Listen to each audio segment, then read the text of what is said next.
Okay, so I have a lot of things to say and 3 minutes really isn't a lot, so let's get into it. I ended up shooting over a period of 3 days, or nights to be precise, and my awesome dad helped me operate the camera while I was showing off my admittedly horrendous acting skills. The first night I had a little problem with the popcorn actually and ended up eating burnt popcorn for the rest of the shoot, and it was awful.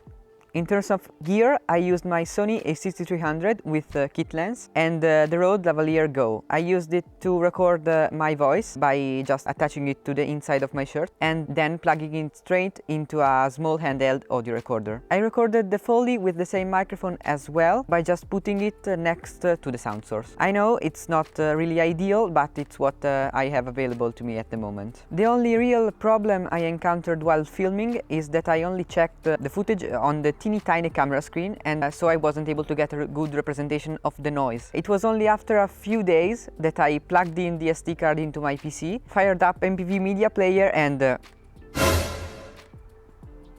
yeah, it's that bad. At this point I really had only two options: reshoot everything or just use what I already had. Due to time constraints I had to choose the second option. I edited and color graded everything in DaVinci Resolve while I did all of my visual effects in Blender, which allowed me to achieve more complicated effects such as reprojecting video onto geometry or tracking much more easily. And as a bonus point, it crashes much less often on my not so powerful hardware than Resolve's integrated Fusion page. Speaking of crashes, the render would always freeze on the second frame, and it was only after a few hours of troubleshooting that I was able to come up with this admittedly really janky solution, but hey, it worked.